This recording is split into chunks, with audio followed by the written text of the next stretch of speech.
Let's continue our critical review of educational research. And let's look at the way experiments are designed, because experiments look to see if one variable is related to another. So as one changes, does the other change? If they change in some predictable way, those variables are correlated. But that's a different statement for saying that a change in one causes the change in another. And there are lots of humorous examples of that. So, for example, breathing, 100% of people who have ever lived have breathed. But all of those people who have lived 100 years ago are now dead. So there's a correlation of people who have died in the past and that those people have breathed. But that doesn't mean that breathing causes death, does it? Compare that with 100% of people who stop breathing die. And there you have a very high, not only a very high correlation, but a causation where the ceasing of breathing can cause death. So educationally, let's imagine we are asking, do computer learning games increase long-term retention of what you're learning? Compare that to traditional instruction. Well, imagine we conduct an experiment and we find that the game students learn lots more and show that at the end of the year test. Wow, let's have everybody learn through games. Let's put games in every classroom. Well, not so fast. Let's see if there is a plausible alternative hypothesis that would explain why maybe there's an increase in long-term retention from the learning game group. Imagine that the game group meets in a computer lab, maybe one that the students like. Maybe it gets them out of their classroom and they like that. Maybe it's taught by a computer teacher instead of their classroom teacher, who may be a better teacher. Maybe they like the change of pace compared to the kids who are stuck in their classroom doing the traditional stuff. So there may be alternative reasons why. So as we look at the way an experiment is designed, we want to make sure that there is a good control compared to a treatment group, that's what's needed to show causation, and that just showing that variables are related is not enough. This shows up especially in modern research in climate change because we have no control. All we can do is look at past experience. So most agree that carbon dioxide correlates with global warming. But the critics are saying that doesn't mean it causes it.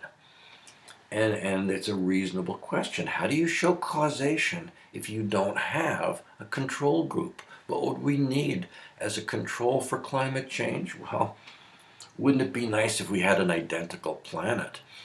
And on that planet, we could control the carbon dioxide levels, and then we would see how does that change global warming. Let's look at another issue of educational research, which uses the null hypothesis and a threshold of significance. That's the most common way that science is done. And the idea is that we have a hypothesis that something is true. Well, we can't prove it. Science can disprove very well. For example, if I held this stylus in midair and moved my hands, and if it stayed in place without other forces acting on it, that would disprove the law of gravity. So it's easy to disprove by a single counterexample. And that's what the null hypothesis provides. The null hypothesis says that, oh, this experiment that you say will do great things really isn't going to do anything at all. If you have significant results, those results disprove the null hypothesis. What that does is say, therefore, The opposite, meaning your alternative hypothesis may be true. It doesn't prove your alternative hypothesis, but it gives evidence that strengthens your belief that that is true. But even positive results may be due to error. So in every scientific experiment, the experimenter must in advance identify a confidence level. Commonly it's 5% or 1% or a tenth of a percent, something like that. But there is a 1 out of 20 chance that my idea is wrong and that the result is due to chance. Or with the 1%, that's saying, well, there's a 1 out of 100 chance that my results are due to error. So every research study says, there's a chance that my results are not true. And that's shown by a p-value, p being less than 5% or less than 1%. So, with that in mind, in 2015, in Science magazine, a journal, there was a study published that looked at 100 studies from the top 3 social science journals that were published in 2008 and found that half of them could not be replicated. Uh-oh. Good science is supposed to be replicable. Well, in some cases, not enough information was provided in the study to be replicable. In other cases, it was done in such a specific circumstance that those circumstances couldn't be repeated.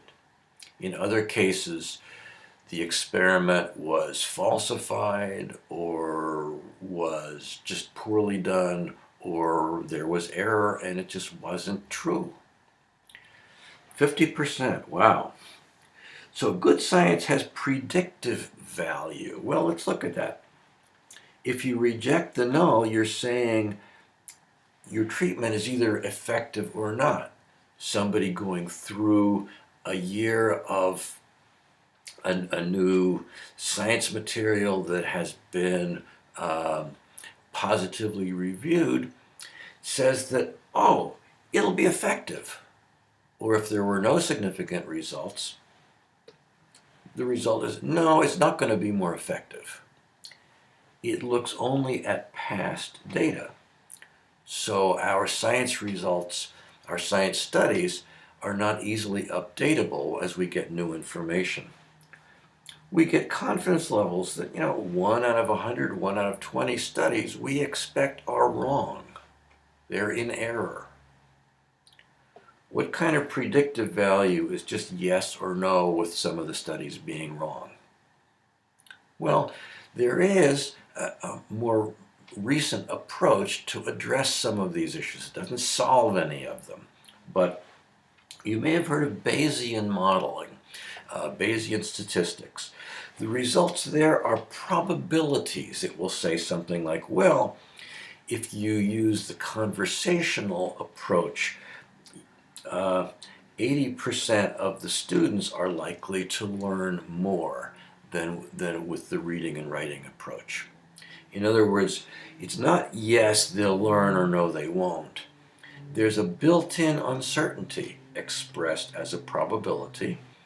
And finally, let's look at another caution for research, which is the peril of averages. And there's actually a book that was released in 2016 called The End of Average.